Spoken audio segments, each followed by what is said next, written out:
Welcome to this short executive knowledge lecture on topic 1 of paper 2 of the SFC licensing exams.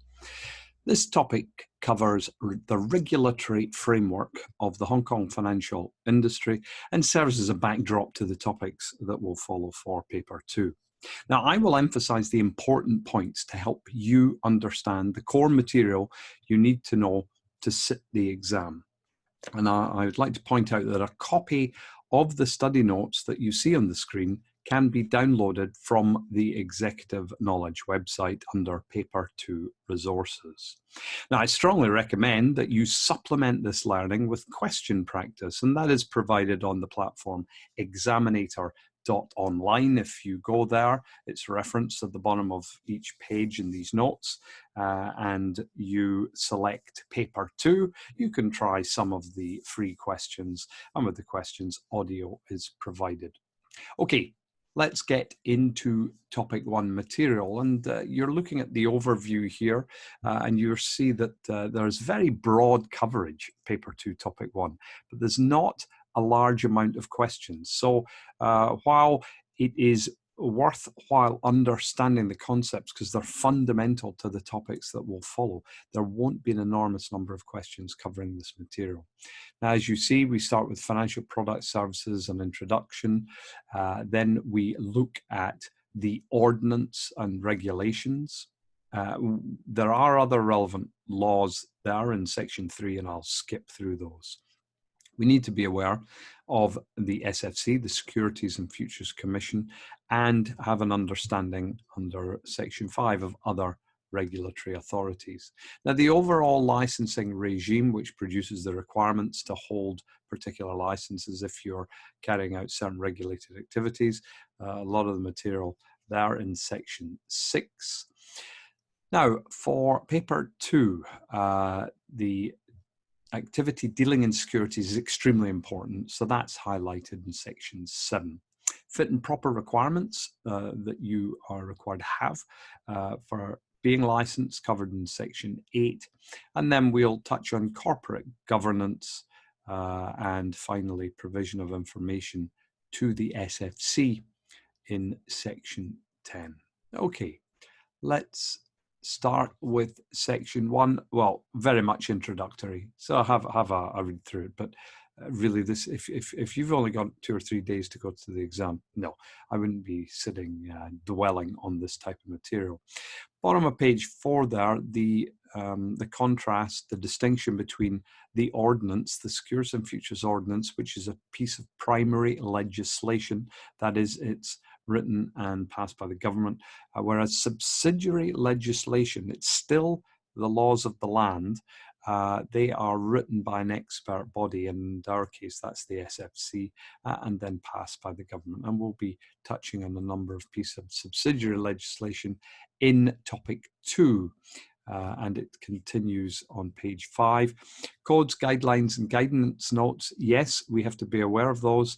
The thing to remember is that codes, guidelines, and guidance notes coming out of the SFC are not legislation. However, if you breach them, you may bring your fitness and properness for holding the license into question.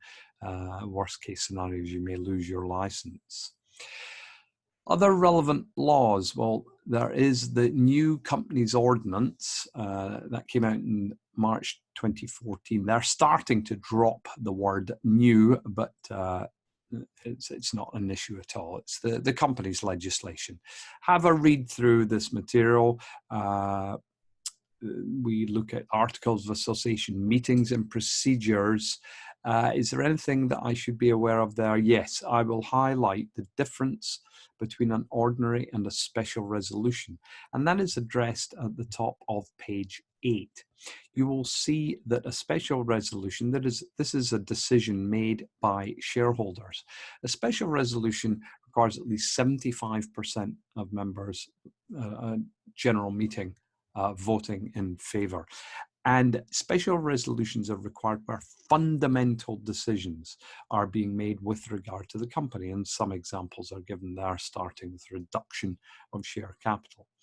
On the other hand, an ordinary resolution requires a simple majority of those present voting.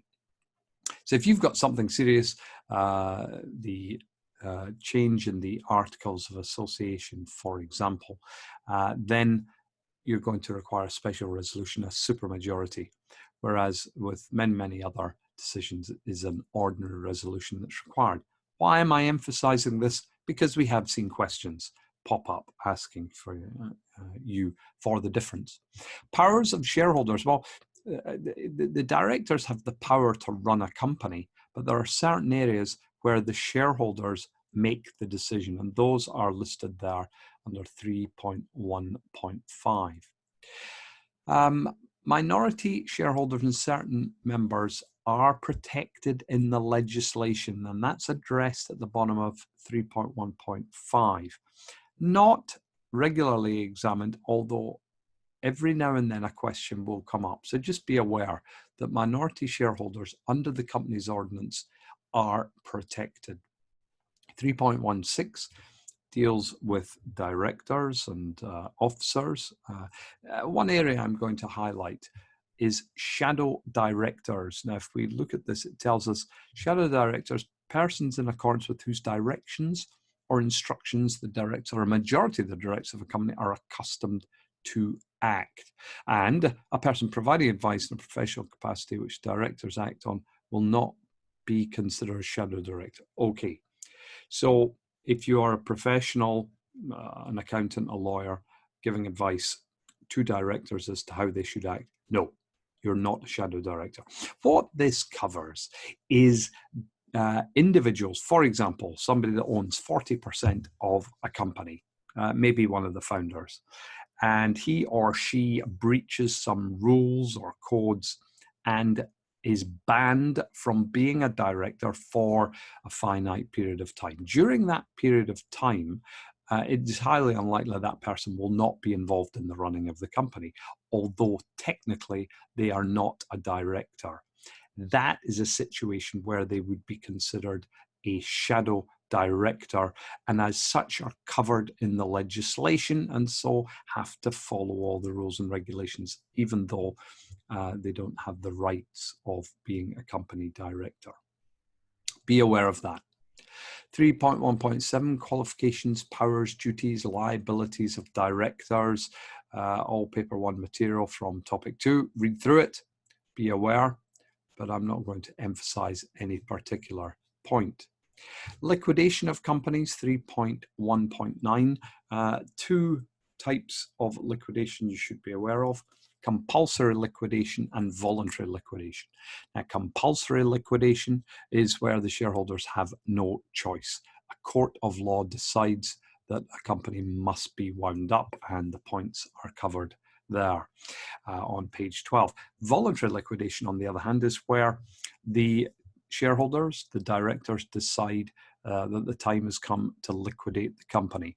Now, if it's purely voluntary, it's just the end of the life of the company has been arrived at, and a liquidator will be appointed by the directors. However, if the directors cannot declare that they can pay off debts within the next 12 months, then it's known as a creditor's voluntary liquidation. And a creditor's voluntary winding up, I should say, at the top of page 13. And it is the creditors, the banks, the bondholders, who then appoint the liquidator.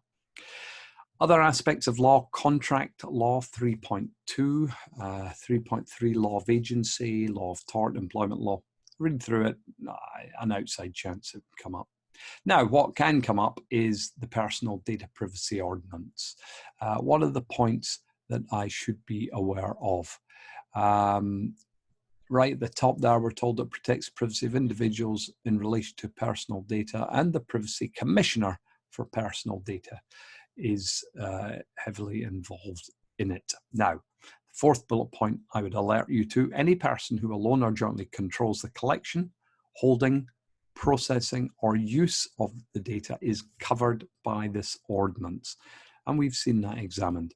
The 4 activities which are covered: collecting, holding, processing, and using data. And there are the 6 principles. If you've done paper 1, you will have come across those before. And yes, you can get a question covering that ordinance. Moving on to Section 4, Securities and Futures Commission, the SFC. We list there the objectives of the SFC and the functions, what the SFC does.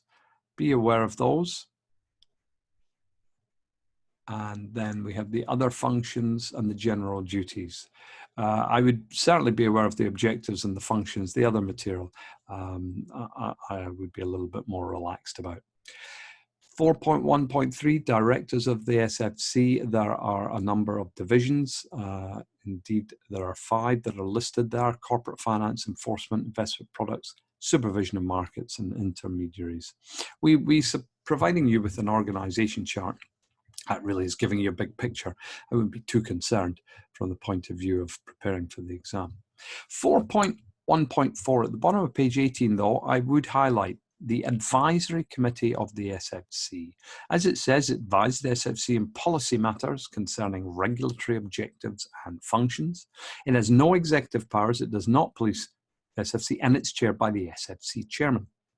The point to appreciate here is that the Advisory Committee of the SFC gives advice to the SFC and nothing else. It is not involved in the operations of the SFC. So it's very straightforward.